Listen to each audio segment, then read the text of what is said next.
8 साल का एक बच्चा 1 रुपए का सिक्का मुट्ठी में लेकर एक दुकान पर जाकर पूछने लगा, क्या आपकी दुकान में ईश्वर मिलेंगे? दुकानदार ने यह बात सुनकर सिक्का नीचे फेंक दिया और बच्चे को निकाल दिया। बच्चा पास की दुकान में जाकर 1 रुपए का सिक्का लेकर चुपचाप खड़ा रहा। ए लड़के, 1 रुपए में तुम क्या चाहते हो? मुझे ईश्वर चाहिए, आपकी दुकान में है। दूसरे दुकानदार ने भी भगा दिया, लेकिन उस अबोध बालक ने हार नहीं मानी। एक दुकान से दूसरी दुकान, दूसरी से तीसरी, ऐसा करते करते कुल 40 दुकानों के चक्कर काटने के बाद एक बूढ़े दुकानदार के पास पहुंचा। उस बूढ़े दुकानदार ने पूछा, तुम ईश्वर को क्यों खरीदना चाहते हो? क्या करोगे ईश्वर लेकर? पहली बार एक दुकानदार के मुंह से यह प्रश्न सुनकर बच्चे के चेहरे पर आशा की किरणें लहराई। लगता है इसी दुकान पर ही ईश्वर मिलेंगे।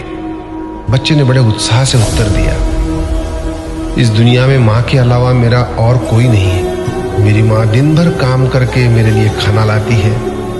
मेरी माँ अब अस्पताल में है। अगर मेरी माँ मर गई तो मुझे कौन खिलाएगा? डॉक्टर ने कहा है कि अब सिर्फ ईश्वर ही तुम्हारी माँ को बचा सकते हैं। क्या आपकी दुकान में ईश्वर मिलेंगे? हाँ मिलेंगे। कितने पैसे हैं तुम्हारे पास? सिर्फ 1 रुपया। कोई दिक्कत नहीं है, 1 रुपए में ही ईश्वर मिल सकते हैं। दुकानदार ने बच्चे के हाथ से 1 रुपया लिया और उस 1 रुपए के अंदर 1 गिलास पानी के अलावा बेचने के लिए उसके पास कुछ भी नहीं था। इसलिए उस बच्चे को फिल्टर से 1 गिलास पानी भरकर दिया और कहा, यह पानी पिलाने से ही तुम्हारी माँ ठीक हो जाएगी। अगले दिन कुछ मेडिकल स्पेशलिस्ट उस अस्पताल में गए।